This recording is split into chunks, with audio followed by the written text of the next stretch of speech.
The elements that I was given for this assignment was forest, shoemaker, fairy, delicious, and friendly. The ending is the riddle was solved and the peace was returned to the entire realm. So here goes my story.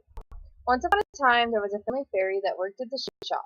One day, the shoemaker came in to check on the fairy's work she had been doing. He yelled, "Why aren't you making shoes any faster?" She replied softly, "I'm doing the best I can, boss." After yelling at her and walking around the shoe shop with a bad attitude, he left. The fairy was relieved and continued on with her work until the evening came.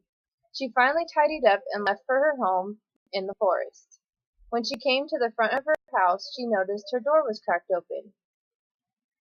She entered into her house and didn't notice anything different until she went to her bedroom and noticed her jewelry box was missing. She fell to the ground in sadness. Her mother's necklace was in there, the only thing she got before her mother passed away. She cried and then got up and looked around some more to find that some of her pixie dust had been missing too. She said, "Oh my, I have to find who did this and get my stuff back." She went outside and sat on her front porch. She sat with her head down and cried. She cried so much that a puddle had traveled through the forest down to Mr. Fairy's house. Mr. Fairy was curious of where the water flow was coming from. He decided to travel and found Miss Fairy sitting on her porch in tears. He came up to her and asked, "What's the matter?" She replied, "Someone has broken into my house and stole the last piece of my mother I could hold on to, and took some of my pixie dust too." He said, "We shall find who did this and get your things back. I have special dust at my house that will put the person to sleep once we find them." Mr. Fairy went inside Miss Fairy's house and found crumbs. He asked, "What is this?" She said, "Oh, they ate all of my delicious cookies too." She thought to herself, "That's fine though. I just want my necklace and pixie dust back." Mr. Fairy kept looking around for clues. He finally came across a shiny thing in the corner of the room. It just happened to be a hammer. He asked, "Look at this. Do you recognize it?"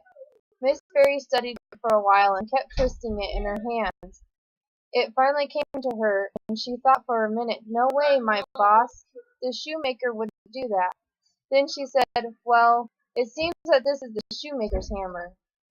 They traveled quickly to Mr. Fairy's house to get the pixie dust that will put the shoemaker to sleep while they searched the shoe shop. They hurried to the shoe shop and snuck through the back door.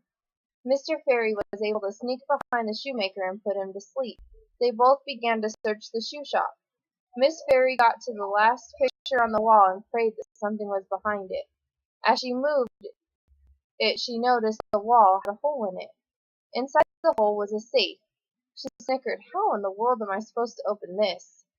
Mr. Fairy hurried over by her side and said, I had a feeling." She asked, "What feeling?" He said that something like this would happen. "So I brought my pixie dust that makes things unattach and open." So she sprinkled the dust on the safe and it opened. When they opened it, there was the pixie dust. Miss Fairy was happy. And then when they moved the dust, there it was, the jewelry box. She cried out, "Oh my goodness, there it is. Thank you so much for your help, Mr. Fairy." They even heard a noise, and Mr. Fairy went to see what it was. He seen it was Mr. Shoemaker starting to make noise and wake up. He said, "Miss Fairy, we have to go now." So they scurried out before the shoemaker could make sense of what had happened to him. Mr. and Miss Fairy got out, and Miss Fairy was able to get all of her stuff back. The riddle was solved, and the peace was returned to the entire realm.